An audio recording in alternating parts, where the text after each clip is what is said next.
오늘 함께 하실 말씀은 요한복음 하겠습니다. 이틀이 지남에 예수께서 거기를 떠나 갈릴리로 가시며 친히 증언하시기를 선지자가 고향에서는 높임을 받지 못한다 하시고 갈릴리에 이르심에 갈릴리인들이 그를 영접하니 이는 자기들도 명절에 갔다가 예수께서 명절 중 예루살렘에서 하신 모든 일을 보았음이더라. 예수께서 다시 갈릴리 가나에 이르시니 전에 물로 포도주를 만드신 곳이라. 왕의 신하가 있어 그의 아들이 가버나움에서 병들었더니 그가 예수께서 유대로부터 갈릴리로 오셨다는 것을 듣고 가서 청하되 내려오셔서 내 아들의 병을 고쳐 주소서 하니 그가 거의 죽게 되었음이라. 예수께서 이르시되 너희는 표적과 기사를 보지 못하면 도무지 믿지 아니하리라. 신하가 이르되 주여 내 아이가 죽기 전에 내려오소서. 예수께서 이르시되 가라 내 아들이 살아있다 하시니 그 사람이 예수께서 하신 말씀을 믿고 가더니 내려가는 길에서 그 종들이 오다가 만나서 아이가 살아있다 하거늘 그 낫기 시작한 때를 물은즉 어제 7시에 열기가 떨어졌나이다 하는지라. 그의 아버지가 예수께서 내 아들이 살아있다 말씀하신 그때인 줄 알고 자기와 그 온 집안이 다 믿으니라. 이것은 예수께서 유대에서 갈릴리로 오신 후에 행하신 두 번째 표적이니라.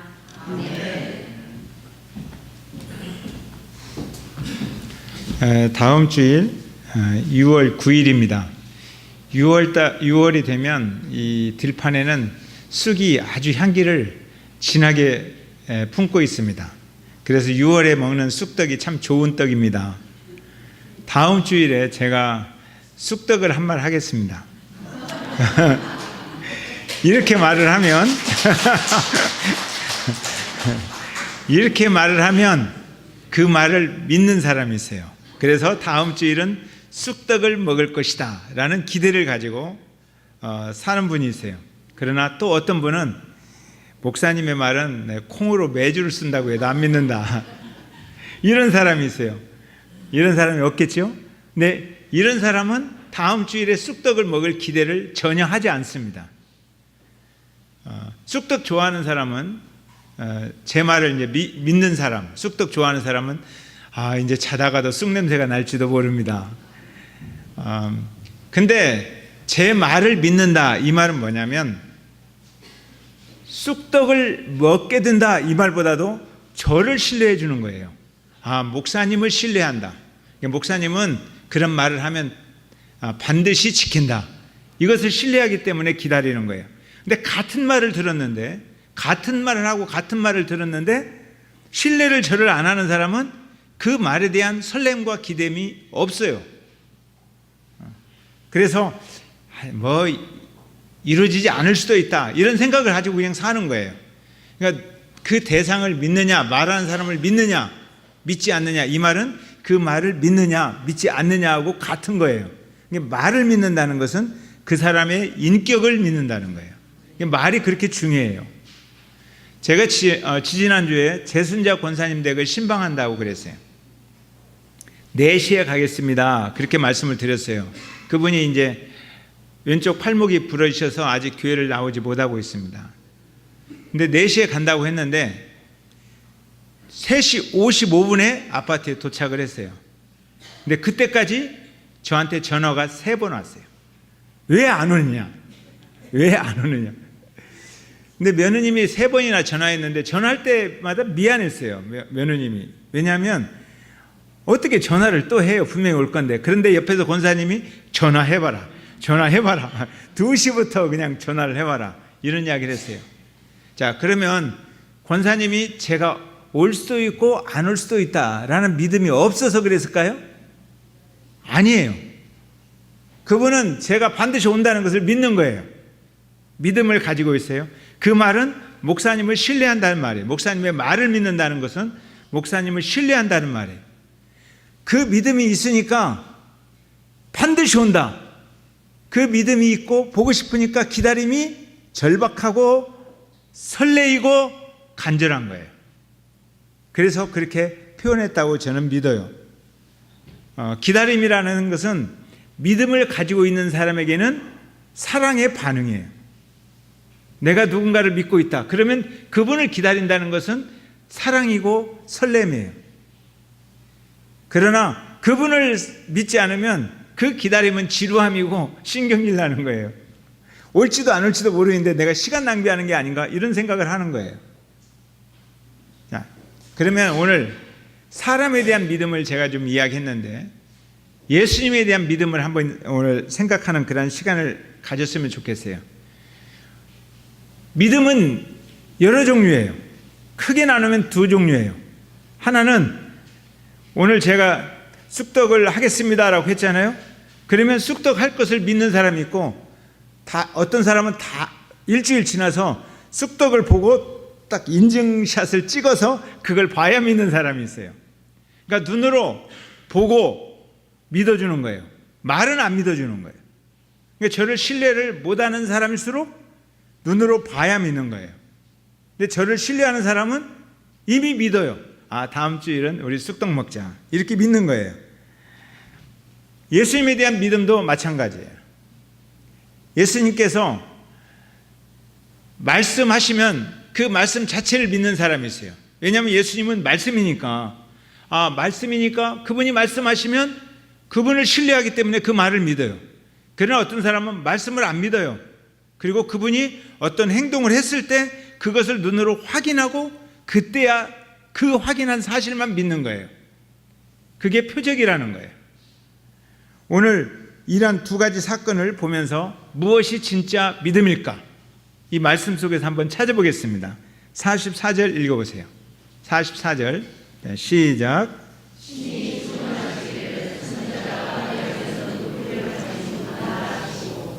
이제 갈릴리 수가성에서 예수님이 이틀을 주무셨어요. 이틀 주무시고 야 이제 갈릴리 가자. 그러니까 제자들이 얼마나 신났겠어요. 그리고 제자들 마음속에는 이제 갈릴리 가면 갈릴리에서 예수님 환영, 제자들 환영 프랑카드 붙여놓고 기다릴 줄 알았어요. 그런 마음을 가지고 설레니까 예수님께서 야 설레지 마라, 기대하지 마라. 선지자가 고향에서 높임을 받지 못한다 그랬어요. 고향 가면 고향 사람들이 나 안 믿어. 고향 사람들이 내 말을 해도 안 믿어. 지난번에 경험해봤잖아요. 고향 사람은 안 믿어요. 그래서 요셉의 아들이 뭐 대수냐, 목수가 무슨 일을 하겠느냐 하고 안 믿는 거예요. 안 믿을 거니까 너무나 기대하지 마라. 그렇게 말했어요. 사실은 가까이 있는 소중한 사람들을 안 믿는 경우가 참 많아요. 우리 부모님들이 그런 실수를 많이 해요.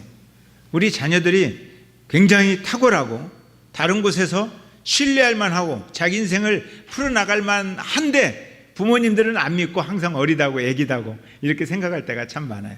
그러면 답답하죠. 나는 밖에서 내가 충분히 이런 사람인데 안에서는 안 믿어주니까. 그런 경우가 참 많습니다. 가까이 있는데 안 믿는 거예요. 갈릴리 사람들이 예수님을 제일 잘 믿어야 하는데 안 믿는 거예요. 존경하지도 않고 믿지도 않고 그러는 거예요. 그래서 그런가 보다 하고 갔는데 아니에요. 갈릴리 사람들이 환영을 했어요. 예수님을. 그러니까 제자들의 말이 옳고 예수님의 말이 틀린 것 같아요. 자, 45절 한번 보세요. 자, 45절 시작.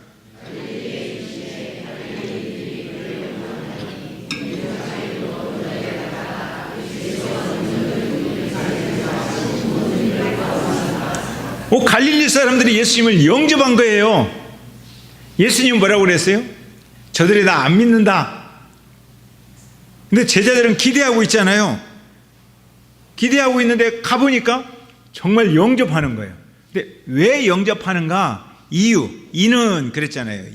영접하는 이유는 자기들도 명절에 갔다가 예수께서 명절 중 예루살렘에서 하신 모든 일을 보았음이라 그랬어요. 근데 거기에서 말할 때 말은 안 믿어요. 예수님의 말씀은 안 믿는데 명절에 갔더니 예수님께서 중풍병자도 고치시고 안진뱅이도 일으키고 막 놀라운 일을 행하시는 거예요. 8개월 동안. 근데 자기들도 명절에 6월절에 예루살렘에 갔다가 그걸 눈으로 확인했어요. 와, 저분이 우리 동네 사람이잖아.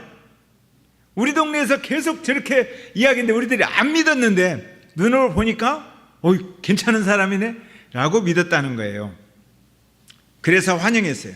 이런 사람들에 대한 예수님의 평가는 이미 앞에 나타나 있어요. 눈으로 보아야 믿는 사람, 말로는 안 믿는 사람, 예수님이 말씀으로 오셨다고 해도 그 말씀을 안 믿는 사람들, 그리고 눈으로 표적을 보면 표적을 믿는 사람들, 이런 사람들이다 라고 말을 했어요. 그러니까 표적을 보면 좋아서 따라오는 거예요. 와, 좋다. 병이 나으니까 좋아요. 와, 좋다. 그런데 그 사람들 놓고 십자가 이야기하면 안 따라와요. 표적을 이야기하면 그래도 뭔가 막 내 안에 뭐가 일어나잖아요. 기분이 좋은 거예요. 그래서 따라가려고 했더니 좁은 길로 가자. 십자가를 지고 따라오라. 섬기라. 막 이런 이야기를 하는 거예요. 그러면 다 도망가 버리는 거예요. 나는 안 가. 그래서 실제로 이 뒤에 성경을 보면 다 떠나갑니다. 그러니까 예수님께서 너무 마음이 슬퍼요. 오병이어를 보고 그렇게 외쳤던 사람들이 십자가 이야기하니까 다 가버리는 거예요. 근데 안 가는 사람 몇 사람 있었어요. 그래서 안 가는 사람 몇 사람에게 예수님이 물어봐요. 너희도 가려느냐? 라고 그래요. 그러니까 베드로가 뭐라고 그래요? 내가 예수님 따라다니면서 이만한 표적을 보았는데 어디를 가겠습니까? 이렇게 말하지 않고 영생의 말씀이 계시오매 우리가 어디로 가겠습니까? 그러니까 베드로는 예수님 왜 따라다녀요? 기적을 일으켜서 훌륭한 분이라 따라다니는 게 아니에요. 그분의 말씀이 영원한 생명의 말씀이고 하늘의 말씀이에요. 영생의 말씀이 계시오매 우리가 어디로 가겠습니까? 이렇게 말을 합니다. 바로 그러한 말씀을 안 믿는 사람들이 모였다는 거예요. 그러니까 예수님은 그들을 보고 안 믿는 사람들이다 이렇게 말을 한 거예요. 제자들은 우리를 환영하는 사람들이다. 그 환영하는 사람 한 사람 그 중에 그분이 왕의 신하예요. 왕의 신하가 예수님께 말을 합니다. 47절. 자, 시작.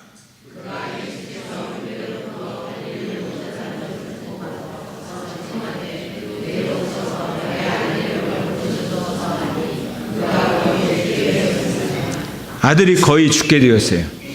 부모 마음 아시죠? 얼마나 절박하고 얼마나 애타겠습니까? 내 아들이 지금 죽어가요. 눈에 보이는 게 없어요. 그런데 그 예루살렘에서 하셨던 위대한 일을 하셨던 예수님이 지금 갈릴리에 오시다는 이야기를 들었어요. 그래서 갈릴리까지 가나까지 갔습니다. 가나에 가서 내려오세요. 내 아들이 죽게 되었습니다. 빨리 내려갑시다. 그렇게 말을 해요. 그러면 여기서 내려간다는 말은 가나가 높은 곳이고 어디서 높은 곳에서 내려간다 이런 이야기가 아니에요. 자, 여러분들 그 대전으로 내려갑니까? 올라갑니까? 내려가죠. 대전 사람이 서울 올 때 어떻게 해요? 올라오죠. 왜요? 서울이 높은 곳이라서. 그게 아니라 서울이 중심 도시라는 거예요. 그러니까 내려오세요 그 말은 지금 예수님은 가나라는 도시에 있는데 저 시골 마을에서 지금 올라왔다는 거예요. 저 시골 마을 어디? 가버나움. 근데 가버나움은 가나에서 32km나 떨어져 있어요. 자동차로 슉 가면 30분이면 가겠죠? 30km 뭐. 그런데 자동차가 아니에요. 걸어가야 돼요. 하루 만에 갈 수 없어요. 죽으러 아침부터 저녁까지 걸어가면 하루 만에 갈 수 있겠어요? 자, 32km나 떨어졌는데 예수님의 손을 꽉 잡고 갑시다 그래요. 지금 갑시다. 빨리 32km 가서 우리 아들을 위해서 기도해 주세요. 우리 아들 낳아야 돼요 지금. 이런 이야기를 하고 있습니다. 그러면 예수님이 사랑이 많으신 분이잖아요. 그러니까 그래? 그럼 가자 그러실 줄 알았어요. 우리 집 와서 지금 빨리 신방 와서 우리 집 기도해 줘야죠. 우리 지금 아들이 죽게 생겼으니까 그것보다 더 급한 일이 어디가 있겠어요. 그랬더니 예수님이 그래 가자 이렇게 말씀하시는 게 아니라 야단하셨어요. 예수님의 성품 생각하면 이상해요. 48절 한번 보세요. 48절 시작.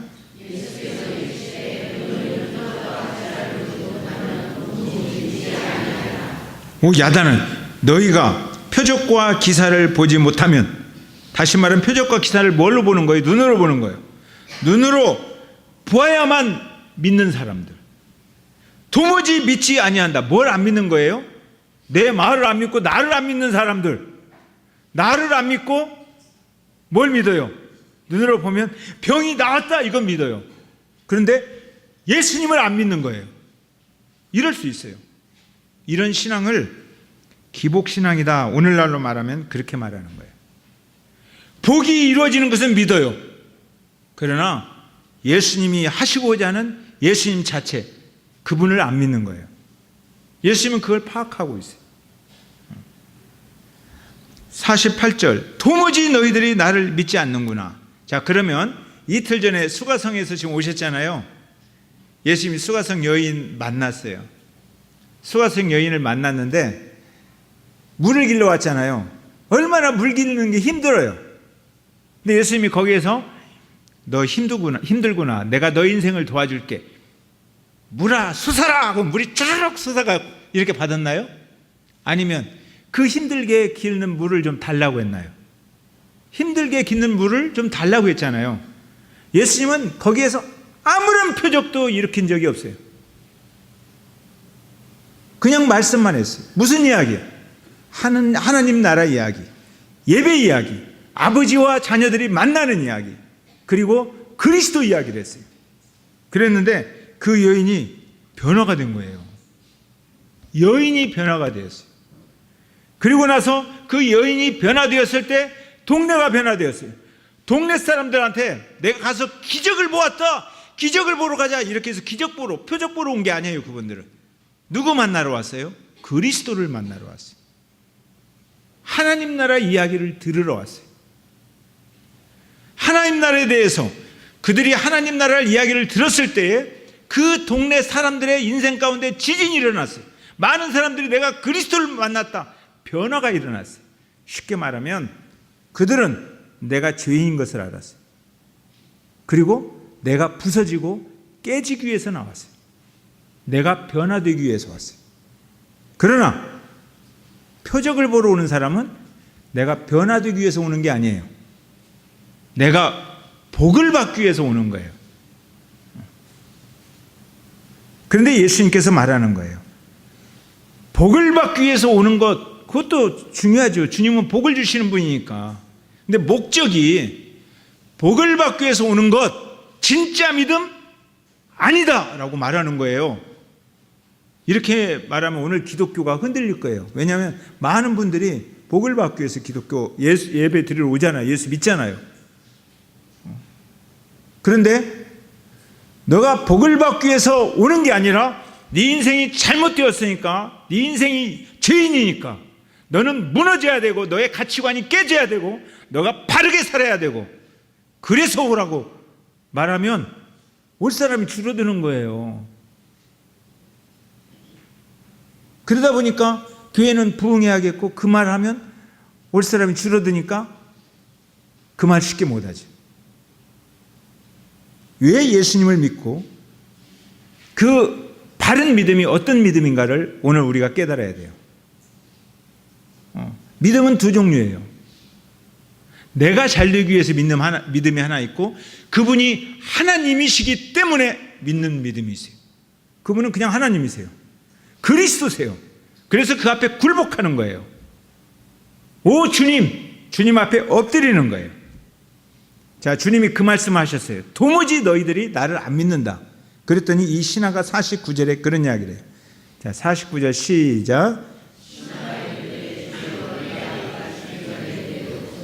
주여 내 아이가 죽기 전에 내려오소서. 신하는 예수님 말을 들어요, 안 들어요? 안 들어요. 지금 예수님이 뭐라고 하든 간에 지금은 뭐예요? 내 생각밖에 없는 거예요. 내 생각. 내 생각 속에 예수님을 데리고 와야지 예수님의 말을 듣고 나를 그리 가져가는 게 아니에요. 지금. 요지부동. 주여 그런 말씀 그만하고 빨리 지금 우리 집 갑시다. 우리 집 신방 와서 우리 아들한테 손을 얹고 기도해 주든지 사단아 물러가라 하든지 뭔가 해서 우리 아들이 나아야 되잖아요. 도저히 변화가 안 일어나요. 근데 사실은 이분이 절박해서 그래요. 제 부흥강사 목사님한테 이야기를 들었어요. 그분이 유방암 환자에게 기도를 하는 거예요. 머리에 손을 얹고. 하나님 아버지, 너무 간절하잖아요. 간절함으로 기도하는데 그 기도받는 집사님이 갑자기 목사님 손을 확 잡아다가 자기 가슴에다 딱 대는 거예요. 기도하다가 얼마나 놀랬겠어요. 목사님이 기도가 꽉 막혀버렸어요. 그런데 그게 나쁜 거예요. 절박하다는 거예요. 그만큼 환자는 절박하다는 거예요. 얼마나 절박했으면 목사님이 손을 갖다가 자기 가슴에다 대겠어요. 여기 손대고 기도해줘야 낫는다는 거예요. 지금 이 왕의 신하가 그런 심정이에요. 너무너무 절박해요. 그러니까 와서 내 아들 지금 머리에 손을 얹고 붙들어 호흡하면서 눈을 마주치면서 살려달라는 거예요.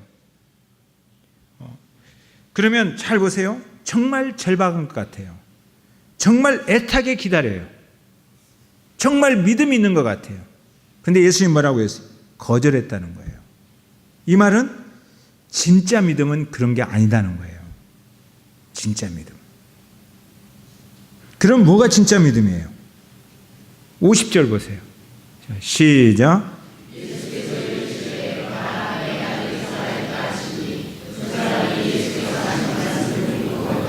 내 아들이 살아있다. 이렇게 말씀하셨어요.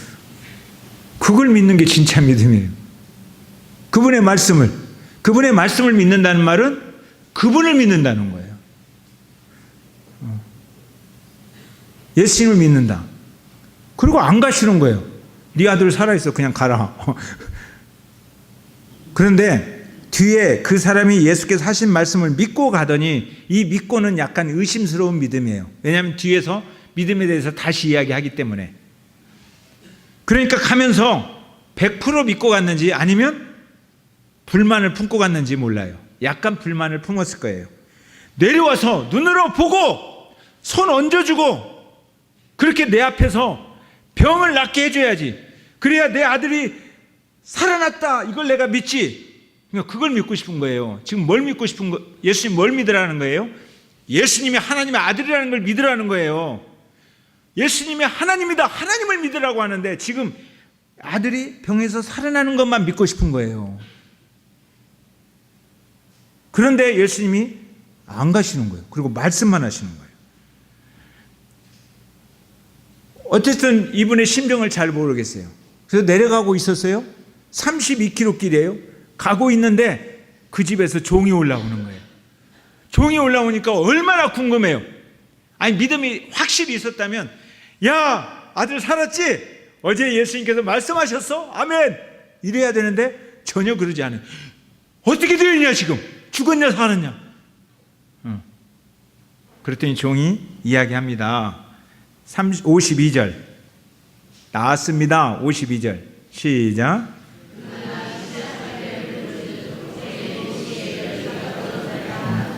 네. 나왔습니다. 살았습니다. 언제 나왔어? 언제부터? 어제 저녁 7시부터 어제 오후 7시부터 낫기 시작했습니다. 그래서 생각을 해보는 거예요. 어제 오후 7시? 그 시간에 무슨 일이 있었지? 라고 생각하면서 53절 이렇게 고백합니다. 53절 시작.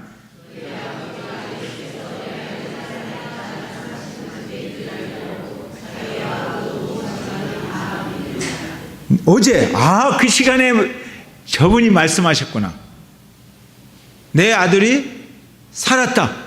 그 시간에 바로 예수님의 그 기운이 32km 떨어진 시간과 그 거리를 초월해서 거기에서 이미 역사하고 계셨구나 라는 것을 알아들은 거예요. 예수님은 시간을 초월하고 공간을 초월하고 우주에서 말씀하셔도 이루어지시는 우주의 하나님, 창조의 하나님이시구나. 그 말씀을 비로소 믿기 시작했다는 거예요. 믿음이 시작되었다는 거예요.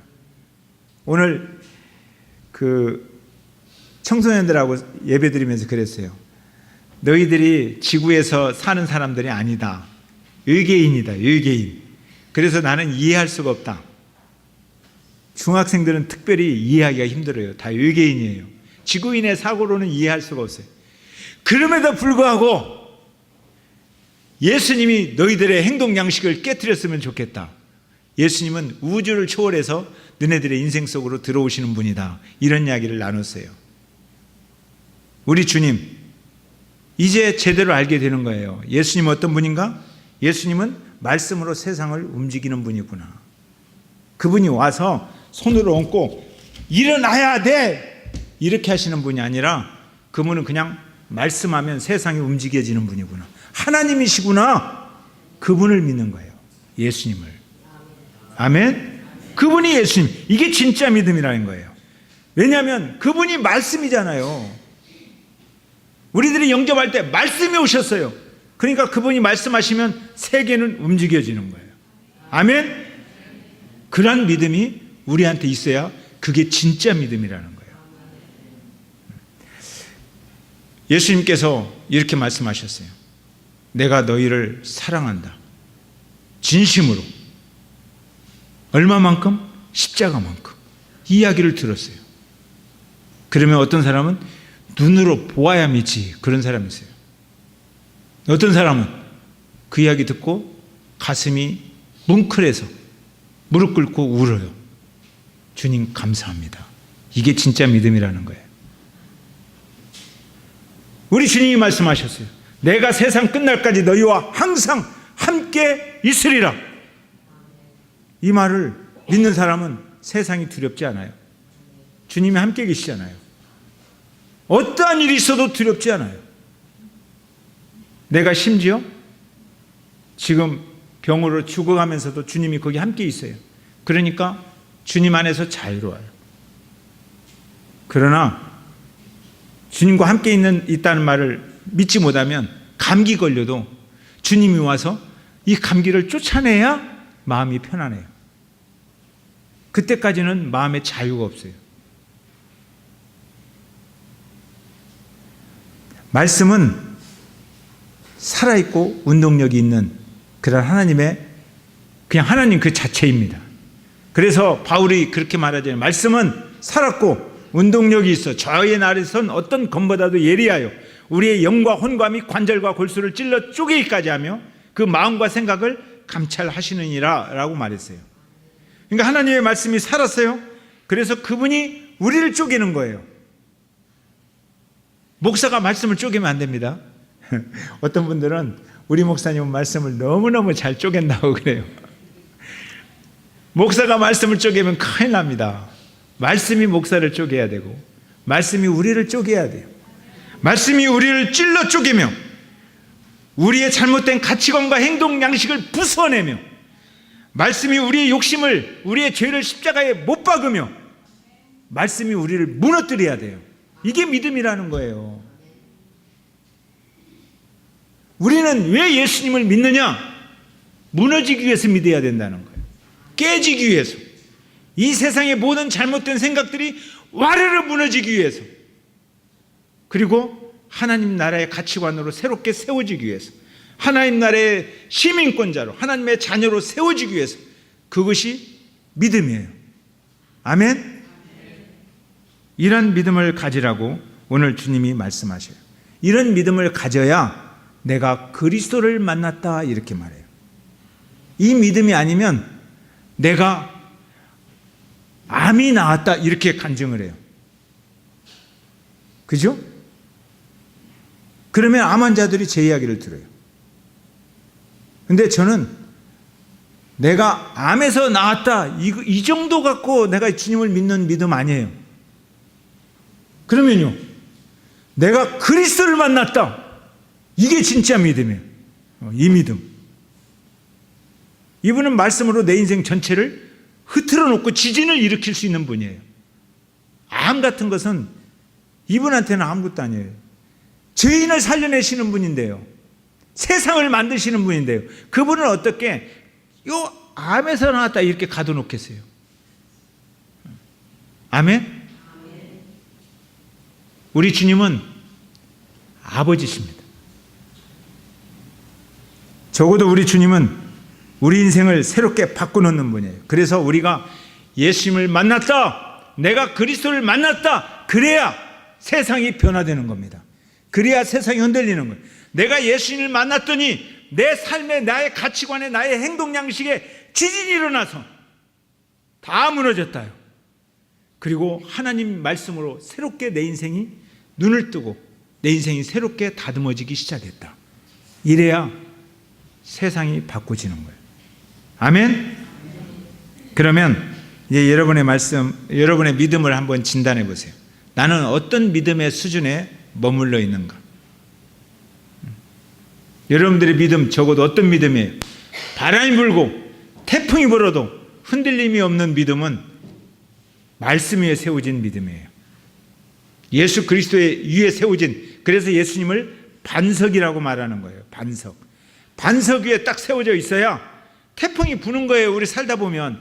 그렇지요? 이번에도 저기 참 안타깝잖아요. 저기 다뉴브강, 헝가리. 많은 사람들이 죽었어요. 저는 그거 보면서 너무너무 안타깝더라고요. 거기에는 분명히 예수님 잘 믿는 분도 있고 예수님 안 믿는 분도 있을 거예요. 예수님 잘 믿는 분에게도 태풍이 불어왔어요. 그때 물속에 빠져 들어가면서 물에서 나를 건지셔야 그분이 하나님이십니까? 아니면 하나님 나를 열고 하나님이 위대한 하나님이라는 걸 믿고 있으면 그 안에서도, 그 어려운 풍파를 만났어도 그 안에서 흔들림 없이 하나님을 찬양하는 사람이 진짜 믿음을 가진 사람일까요? 정말 어려운 일을 만나서 안타깝지만, 그러나 하나님은 우리의 반석이세요. 우리는 살다 보면 누구나 태풍을 만날 수가 있습니다. 강풍을 만날 수가 있습니다. 비바람을 만날 수가 있습니다. 그러나 반석이 튼튼하고 기초가 튼튼하면 흔들릴 수가 없어요. 여러분이 어려움이 있어도 주님은 여러분을 사랑하십니다. 아멘? 변함이 없어요. 주님이 그렇게 말씀하셨기 때문에. 세상이 무너져도 주님은 우리를 사랑하십니다. 아멘? 이러한 믿음 위에 우리 인생이 견고하게 세워졌으면 좋겠습니다. 찬양하겠습니다. 오늘 이 시간 우리의 믿음을 한번 진단해보는 그러한 기도를 드렸으면 좋겠습니다.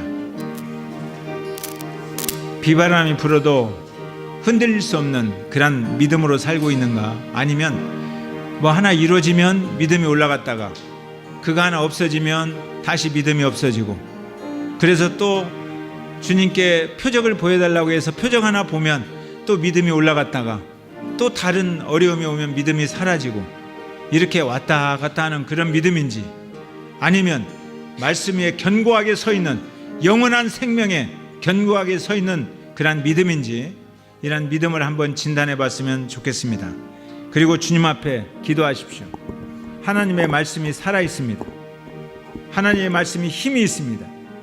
그 말씀이 우리의 영과 혼과 및 관절과 골수를 찔러 쪼개며 우리의 마음과 생각을 감찰하며 우리의 잘못된 가치관과 행동 양식을 부수며 우리의 욕심과 죄악을 십자가에 못 박으며 우리를 예수님의 생명으로 변화시키고 이끌고 가시는지, 그러한 말씀을 내가 신뢰하며 주님, 내가 말씀을 따라갑니다, 이렇게 고백하는 믿음인지 우리 자신을 이렇게 점검해 봤으면 좋겠습니다. 우리 자신에 대해서는 우리 자신이 제일 잘 압니다. 다른 사람은 우리의 겉모습만 압니다. 주님 앞에 나 자신을 돌이켜보며, 주님, 때때로 내가 절박한 것 같지만, 애타게 기다리는 것 같지만 진짜 믿음 아닐 때가 있음을 고백합니다. 잘못되었습니다. 말씀 앞에 내 인생을 세우게 하여 주시옵소서. 이렇게 기도하는 귀한 시간 되었으면 좋겠습니다. 기도하겠습니다. 살아계신 아버지 하나님, 이 시간 왕의 신하가 그 아들이 생명유태에서 절박하게 애타는 마음으로 예수님을 기다리며 예수님의 손을 잡고 집에까지 가기를 원했지만, 그러나 예수님께서 이 왕의 신화를 통해서 우리의 믿음을 새롭게 바르게 붙들어 주신 내용을 묵상했습니다.